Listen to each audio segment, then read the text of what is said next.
Hello friends, welcome to EduShare Center. Today we are going to learn about the types, purpose, tools and techniques of assessment in a science and remedial teaching strategies. तो ये वाला जो topics है ये आपका common topics है, हर subject में आपका ये टूल्स एंड टेक्निक्स है असेसमेंट का। तो ये सेम ही है कॉन्सेप्ट, साइंस में भी सेम है, सीडीपी में भी सेम है, इंग्लिश में भी सेम है। तो आप एक जगह से भी पढ़ लो तो आपका काम बन जाएंगे, लेकिन इसको अंडरस्टैंडिंग करना है आपको। तो उससे पहले हम इम्पोर्टेंट टर्म्स देखेंगे। तो जैसे टेस्ट है, टेस्ट क्या है? जैसे टेस्ट है, हम बच्चे को जैसे टेस्ट लेते हैं, टेस्ट लेके भी बच्चे को इवालुएशन करते हैं कि बच्चे को कितना आता है, कितना नहीं आता है, कितना सीखा है। तो उसको भी हम टेस्ट यूज़ करके भी बच्चे को इवेलुएट कर सकते हैं। जैसे हम स्कूल में जो था हमारा, जैसे हाफ ईयरली एग्ज़ाम था, एनुअली एग्ज़ाम था, तो टीचर लोग जो है वो टेस्ट लेता था, हमारा टेस्ट लेके पता करता था कि हमें कितना आता है, कितना नहीं आता है। तो और एक टर्म है मेजरमेंट। मेजरमेंट क्या होता है? This measurement quantifies the performance of a student in a test. इसमें जो बच्चा है उसको मेज़र कर रहा है, उसको क्वान्टिफाई कर रहा है कि बच्चे को कितना मार्क्स मिला है। वो न्यूमेरिकल वैल्यू में उसको मतलब एक्सप्रेस कर रहा है कि बच्चे को कितना मार्क्स मिल रहा है। जैसे अभी एग्जांपल दिया था, अगर बच्चे को टेस्ट लिया है तो बच्चे को कितना मार्क्स मिला है उसको डिस्प्ले कर रहा है, तो उसको मेजरमेंट बोलेंगे। और एक टर्म है जो है असेसमेंट, जो हमें पढ़ना है। असेसमेंट क्या है? ये मेनली आपका क्वालिटेटिव एस्पेक्ट है, जो बच्चे का कितना सीखा है, कितना नहीं सीखा है, तो उसको हम ऐसे क्वालिटेटिव एस्पेक्ट में देखेंगे। इसमें लिखा है this term mainly use when the performance is express in a qualitative terms.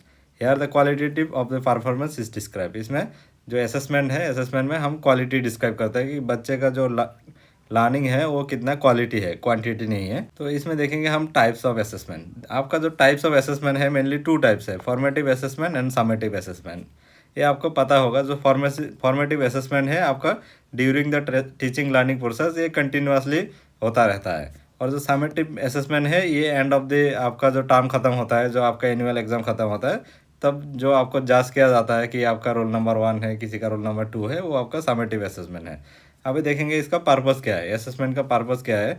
Enable the quantitative and qualitative understanding of the learning progress. बच्चे में कितना क्वांटिटेटिव एंड क्वालिटेटिव लर्निंग हुआ है, उसको हम उसका जो प्रोग्रेस है लर्निंग का, उसको हम अंडरस्टैंडिंग करने के लिए हम असेसमेंट करते हैं बच्चे को। Diagnose the learning gap and take necessary measure. जो बच्चे में क्या प्रॉब्लम हो रहा है सीखने में, क्या उसमें कोई बच्चा है जो उसमें किसी टॉपिक्स में प्रॉब्लम हो रहा है, तो उसी को हम डायग्नोस करेंगे और उसको नेसेसरी हम रेमेडियल मेजर देंगे, तो बच्चे जो है उसका जो लर्निंग प्रोसेस है वो कंटिन्यूसली होते रहे। फिर देखेंगे providing feedback to the student about their progress. जो बच्चा क्या सीख रहा है, कितना सीख रहा है, तो टीचर जो है कंटिन्यूसली उसको फीडबैक देके जाएंगे कि सपोज ये वाला एरिया में आपको इम्प्रूवमेंट करना है, ये वाला आपका ये करना है। तो जो टीचर है हमेशा बच्चे को फीडबैक देते जाएंगे और बच्चे का जो लर्निंग है वो प्रोग्रेस होते रहेंगे। Motivate and guide the student in further learning. जो टीचर्स है बच्चे को मोटिवेट करेंगे। नेक्स्ट देखेंगे इट प्रमोट साइंटिफिक इंक्वायरी। जो असेसमेंट है इसमें साइंटिफिक इंक्वायरी डेवलप होता है बच्चे में। कैसे होता है? जैसे बच्चे को साइंस में क्या देंगे, हम बच्चे को एक्सपेरिमेंट करने देंगे। बच्चा जब एक्सपेरिमेंट करेंगे तो वहाँ से बच्चे का साइंटिफिक इंक्वायरी डेवलप होगा। तो वो टेस्ट करने के बाद बच्चे को हम इवालुएट करेंगे कि बच्चे में कितना साइंटिफिक इंक्वायरी डेवलप हुआ है, बच्चे को कितना हैंड्स ऑन एक्सपीरियंस आ रहा है। जैसे बच्चे को साइंस में हम इंक्वायरी बेस्ड मेथड से सिखाएंगे, बच्चे को थ्रू ऑब्जर्वेशन सिखाएंगे, तो इसमें बच्चे का जो साइंटिफिक इंक्वायरी है वो डेवलप होता है। Assessment is link with the cognitive levels of learners. ये जो असेसमेंट है ये कॉग्निटिव लेवल के हिसाब से लर्नर से लिंक होता है। जैसे जिस बच्चा का जितना लेवल है उसके हिसाब से उसको असेस करना चाहिए, उसके हिसाब से उसको टेस्ट देना चाहिए। अगर क्लास 5 का स्टूडेंट है तो उसकी लेवल के हिसाब से उसको टेस्ट देके उसको असेस करना चाहिए।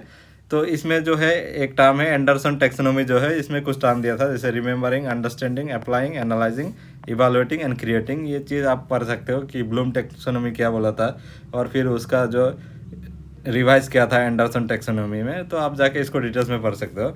Development of process skills.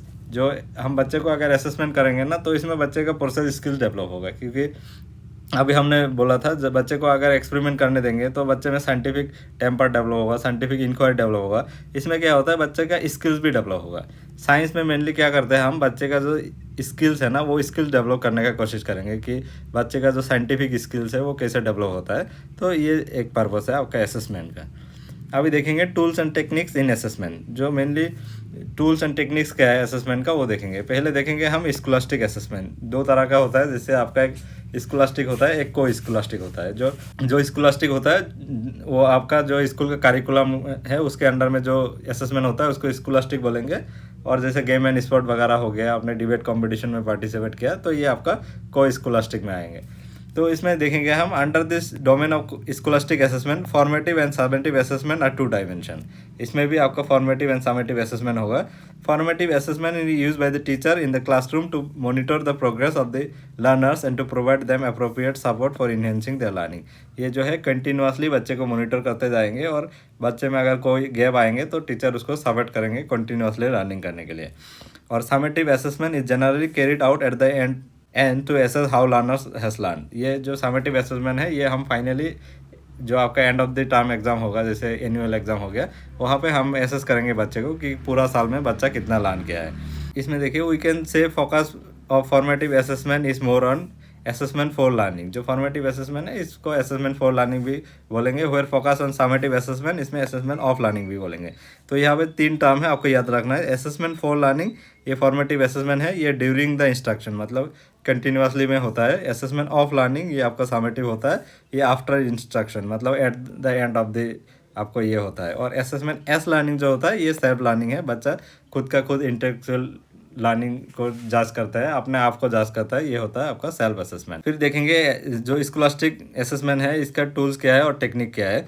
तो जैसे फॉर्मेटिव हो गया, फॉर्मेटिव का टूल्स आपका क्या होता है, जैसे आपका ऑब्जेक्टिव टाइप क्वेश्चन हो गया, शॉर्ट आंसर देके आप एसेस कर सकते हो, लॉन्ग आंसर देके क्वेश्चन देके कर सकते हो, ऑब्जर्वेशन शेड्यूल, इंटरव्यू शेड्यूल, ये थ्रू आप फॉर्मेटिव असेसमेंट कर सकते हो। जैसे check list, rating scale, anecdotals, document analysis, portfolio analysis, ये सारा चीज़ों से बच्चे का जो फॉर्मेटिव असेसमेंट है उसको आप एसेस कर सकते हो। और टेक्निक्स क्या क्या आता है, जैसे टेस्ट आ गया, असाइनमेंट आ गया, क्विज कंपटीशन वगैरह है, आपका प्रोजेक्ट है, डिबेट है, ये इलोकेशन है, ग्रुप डिस्कशन है, क्लब एक्टिविटीज़ है, ये आपका टेक्निक्स हो गया। इसको आपको याद रखना है, कौन सा वाला टूल्स है एंड कौन सा वाला टेक्निक्स है, ये सारा चीज़ यूज़ करके हम एसेस कर सकते हैं बच्चे को। और जो समेटिव असेसमेंट है उसका क्या आपका टूल्स है, जैसे ऑब्जेक्टिव टाइप क्वेश्चन हो गया, आपका शॉर्ट आंसर, लॉन्ग आंसर, ये जो एंड टर्म में आपका एग्जाम होता है उसमें मेनली आपका जैसे short type objective type question आता है, शॉर्ट आंसर टाइप क्वेश्चन आता है, लॉन्ग आंसर टाइप क्वेश्चन आता है, ये आपका हो गया समेटिव का।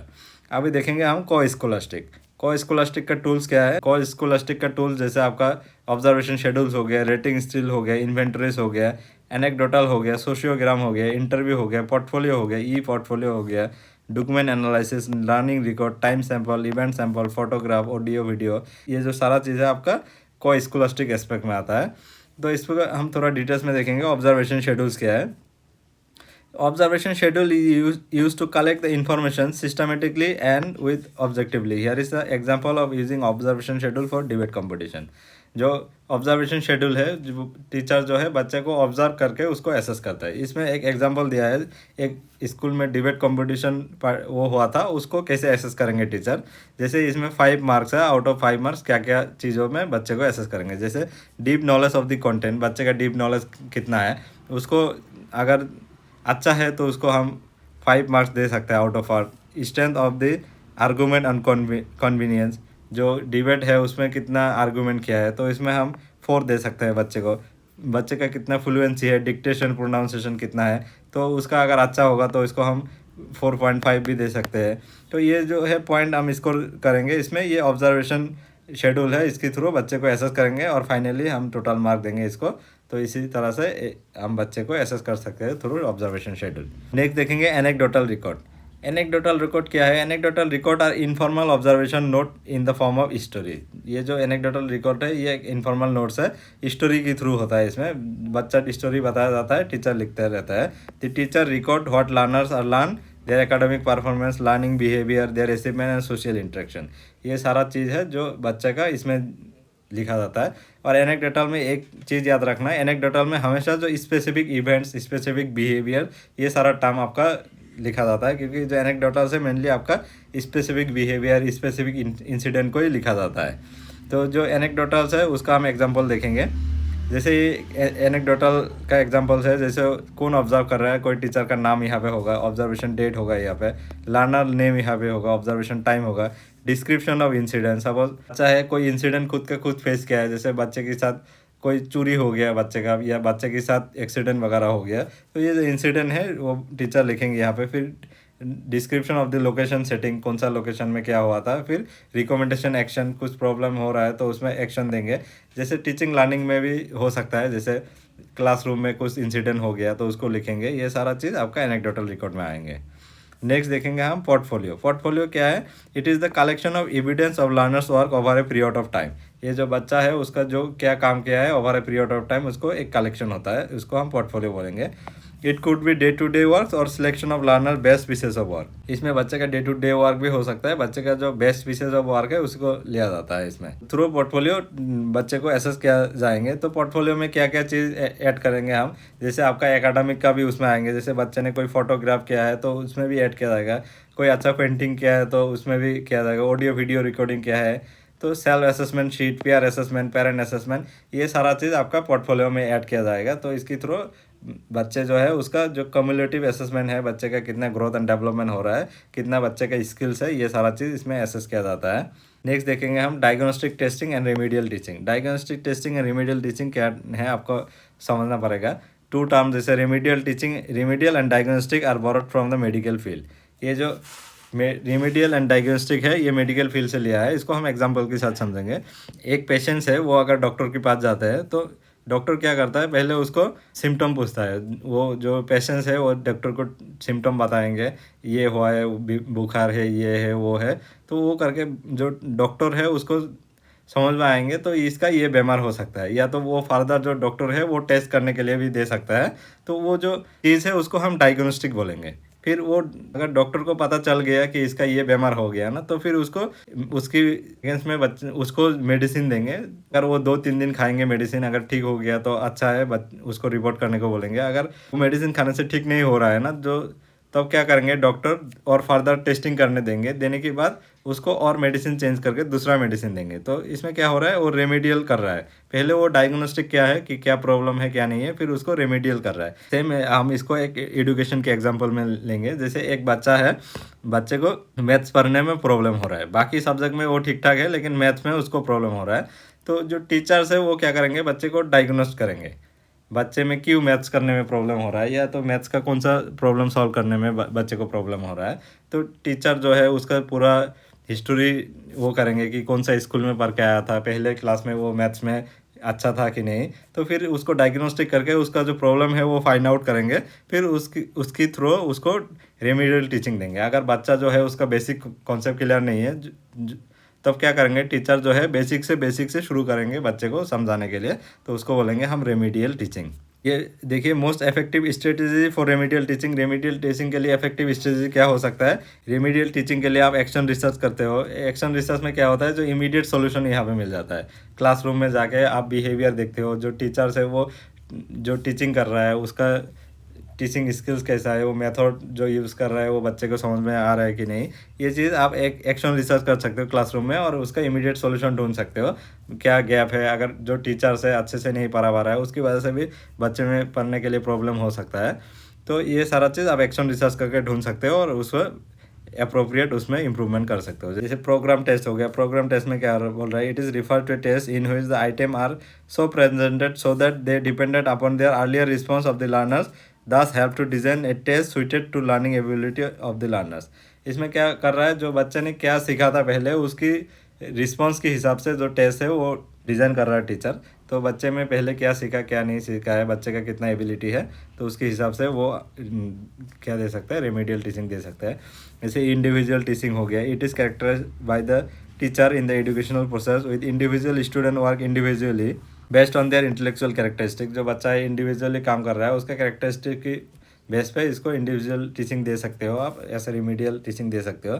जैसे process of remedial teaching. Remedial teaching देने का प्रोसेस क्या हो सकता है आपका, आप रेमेडियल टीचिंग देने जा रहे हो तो पहले आपको डायग्नोस करना पड़ेगा बच्चे को कि बच्चे में क्या प्रॉब्लम आ रहा है। फिर आप उसके हिसाब से आप टीचिंग ऑब्जेक्टिव बनाओगे कि ये टीचिंग ऑब्जेक्टिव में बच्चे का जो लर्निंग गैप है उसको सॉल्व हो गए। फिर अडोप्टिंग द करिकुलम, फिर करिकुलम के हिसाब से उसको डिज़ाइन करोगे। फिर मटेरियल जो है मटेरियल्स को ऑर्गेनाइज करोगे, आप लेसन प्लान वगैरह बनाओगे कि कौन सा कंटेंट पहले बताना है, कौन सा कंटेंट बाद में बताना है। तो बेसिक से शुरू करना है ऑलवेज, फिर choosing the appropriate teaching strategies, फिर टीचर को बेस्ट मेथड जो है बच्चे को समझने के लिए वो मेथड टीचर को यूज़ करना चाहिए। Collecting and preparing the supporting material, फिर जो टीचर्स है उसको कलेक्ट करना चाहिए materials and supporting material use करके, जैसे मॉडल्स वगैरह, ये प्रोजेक्ट वगैरह यूज़ करके टीचर को क्लासरूम में बच्चे को पढ़ाना चाहिए।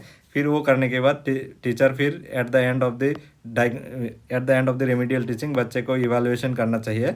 अगर बच्चे को समझ में आया तो ठीक है, अगर बच्चे को समझ में नहीं आया तो टीचर को रीप्लान करना चाहिए स्टार्टिंग से, उसको जो टीचिंग मेथड है उसको चेंज करना चाहिए और बेस्ट वे में कैसे वो इम्प्रूव कर सकते हो बच्चे को समझ में आए। तो आज का वीडियो बस इतना ही and thank you for watching this video. इसके साथ आपका जो पेडागोजी पार्ट है साइंस का वो ख़त्म होता है। हम एक क्वेश्चन सॉल्व का वीडियो लेके आएंगे इसके बाद, वहाँ पे जितना भी आपका पेडागोजी का क्वेश्चन है वो हम सॉल्व करने की कोशिश करेंगे। तो सी यू इन द नेक्स्ट।